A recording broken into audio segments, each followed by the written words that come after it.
I was going to say that before I began the lesson for this morning, I had some words, but then I realized that the words I wanted to say are really part of the lesson. And it's so good to be back with you all. It's been for me over 2 years since I've been able to stand in this space and be with you. And for those of you who are online, same way, we've not been together. So it's so good to be together in community, to be connecting, linking lives that are asking questions that are not of the physical, but of the spiritual. So good to be back together in ways that we can see each other, hear each other, feel each other's presence. I'm going to invite you this morning into reimagining this thing called Advent, because I think we need to rethink it a bit. I think it's very easy and beautiful to set up a wreath and to set up a division between the light and the dark. But I think there's something deeper, something bigger, something more important going on. And it's not about light and darkness, but I'll get to that in a minute. I want to share 3 little vignettes out of my life that inform where I'm going this morning. The once was long ago, I was chaplain at Mayo Clinic in Rochester, Minnesota. And in this one occasion, I came upon a man, an elderly man. He was somewhere in his upper 80s. And I sat down with him as we chaplains did, and we prayed, and then we talked. And then I said to him what I thought was a simple remark. I said, "You seem like a very faithful person." And the man broke down in sobs. He wept. I held him. He wept for almost half an hour. And I said to him when he was able to regain his composure, "Why are you weeping?" And he said, "No one ever told me that. They told me I was less than I could be. They told me I was sinful. They pointed out all the mistakes I'd ever made. They had filled me with all kinds of things, but you're the first to say to me, 'I find you very faithful.'" Hold that image for a moment. This last week, my friend Jane, who is here with me this morning, and I watched a movie from Sweden. I cannot say the name in Swedish. Thank goodness it had subtitles. But it's called As It Is in Heaven. And it's a story of a great conductor who's been striving for perfection until he has a heart attack. And that sets him back a pace. And he goes back to his hometown where he grew up and also where he was abused by people his own age. He went back for peace and quiet, holding within him an image of perfection and beauty that he thought he would never find. And he went from being a world-renowned conductor to trying to work with a local church choir. There, you ever been there? And you know, it's one thing to have perfection in mind, but it's another to have beauty in mind. And he soon learned that if he called forth what he saw as the best, other people responded. And in the end, well, I'll leave the end to the movie. I commend the movie to you. And the third vignette was my experience a couple of weeks ago of putting the 2 candles, the Seamus candle and the first candle of the Nights of Hanukkah, in my menorah and lighting that center candle and touching it to the other candle until there were 2 lights in my front window. Not much. The darkness was not pierced. It wasn't like there was a great transformation of the world.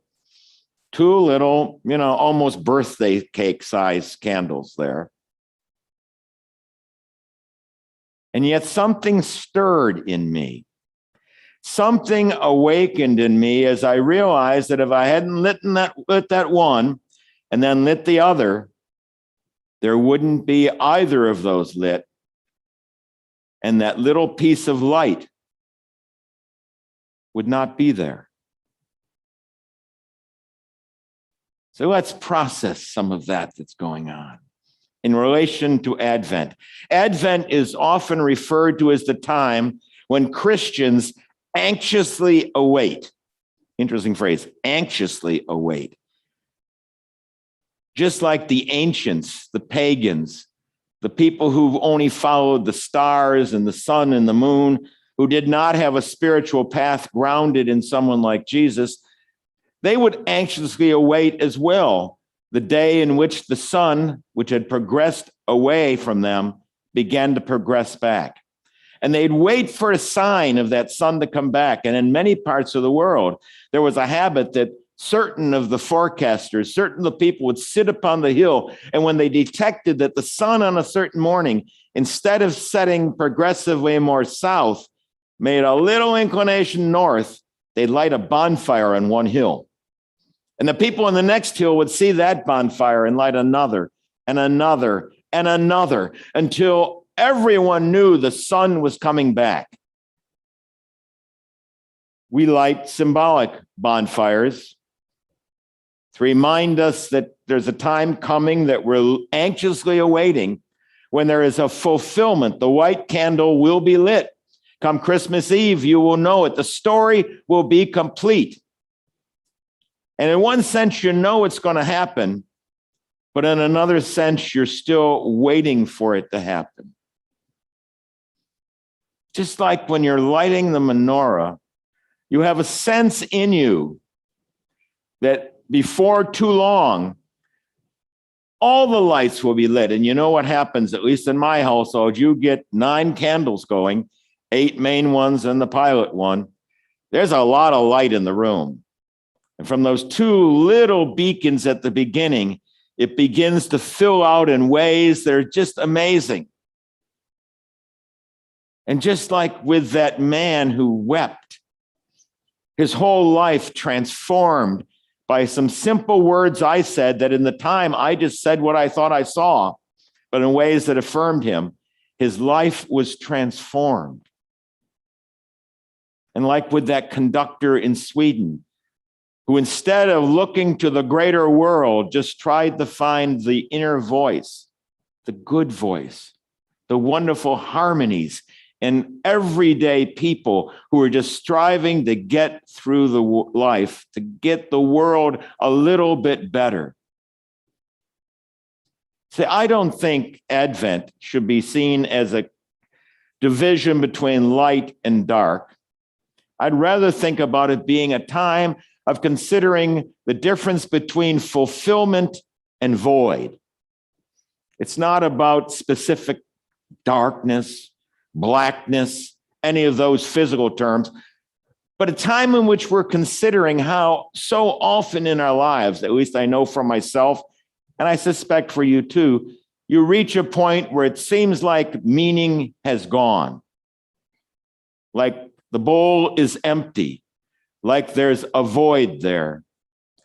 Earlier this year, some of you know I reached that point.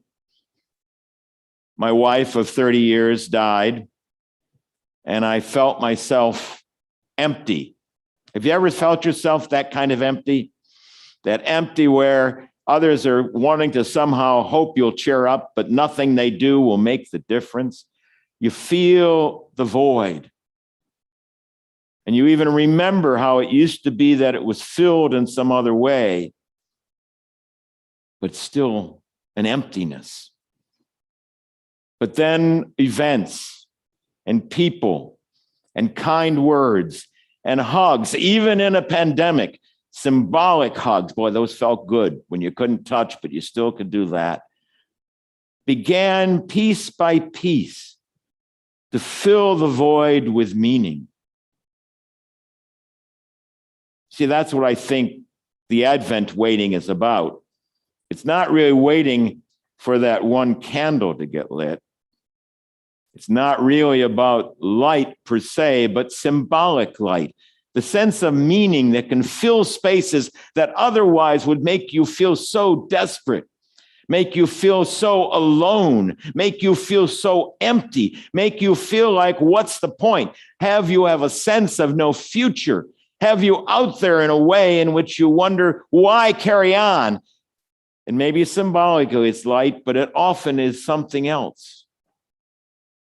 Something that lights the first candle of the menorah.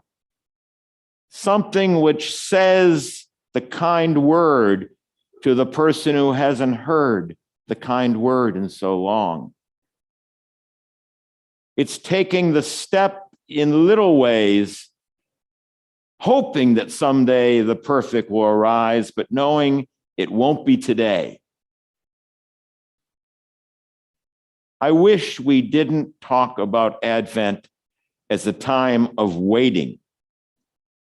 I wish we instead would talk about Advent as a time when we feel we are called more than any other time in the year, called out from our ordinary lives, called out to not wait, but to act. Not to wait till the candle is fulfilled, not wait for the 25th of December, but as a season in which more than ever, especially in our half of the world, in this hemisphere, where things are getting darker and colder, even though we don't believe that in Key West about the colder, but yes, there is that sense of darkness, of interiority, of feeling more than ever the things that are missing, the things that are incomplete, the things that are empty. In this season, I think we are called more than ever to do those simple acts of faith, not just await a fulfillment. And for me, what that means is I do have to light the candle in the window, because I don't know who it may be, but someone walking past my house, that may be the night they needed a light in the window. That windows weren't dark to them, that there wasn't just an absence of things, but that somebody said through a single candle, there can be hope. There can be meaning on the other side of anything. And to reach out when we see others and say what we think, what we know, what we believe is what we're perceiving about them, instead of holding it back, like maybe I shouldn't say it, but say to others, I really appreciate when you did that. Or I hear you struggling with this or that, or even the best of phrases, I've been thinking about you. To say to someone who thinks that no one cares or thinks about them, that no one even is aware they're there, to have someone say, I've been thinking about you. That's not just to await a fulfillment. That's to act toward that fulfillment. To say to them, I've been thinking about you, and invite them into conversation. What a difference that can make. And to believe that that is possible, not just of the world famous, but of each and every one of us. If you take to heart the words of your purpose, the words of the weekly reading, there is no separation between the greatest of all, the all of all, the divine, and you. It isn't that you're anxiously waiting for some force outside that's not you to come and make a difference in the world. You are that force. You have that possibility. You have it by a simple act, a touching of a hand, a lighting of a candle, a sharing of a meal, a giving of a hug, even just an acknowledgement across a crowded room of namaste. So many lives we know right here in this room, so many of us get by at times because of somebody else noticing that we're there and doing what's necessary to affirm and commend them and be with them and encourage them. So this is my invitation, to see the wreath and know the story and love seeing all the lights coming, but realize the lights are not going to do it. The wreath isn't going to do it. The calendar isn't going to do it. The scriptures aren't going to do it. The scriptures are all there. The calendar is all there. The wreath is all there. The story is all there, not to remind you of themselves, but to remind you of what you are called to do in life. To find that spiritual light, that side of meaning as opposed to the void and lack of meaning, and to do your part in whatever way you can to be a source of that in life. And that's not to say that each of us would do it the same way. There is no perfect way. If we're talking about an infinite spirit, then there are infinite ways to do it. But I invite you to imagine a wreath fully in flame, a white candle burning, and what that would be if everybody in the world felt and knew and acted out of a sense that they were, in fact, meaningful, capable, wonderful. So that's how I think we make light of the season, not by the symbolic acts we do, but by how the symbolic acts we do inspire us to do the real faithful living we need to do. And it's not about us, it's through us to make it about the people we connect with. May you have that sense of season this year. May you have that sense of season every year. May you have that sense of season in every season. May you always know that the light that is you, not a physical light, but a spiritual light, is waiting to break forth on somebody this very moment, and you can make the difference. I don't want to have a season of waiting. I want to have a season of acting. Blessed be.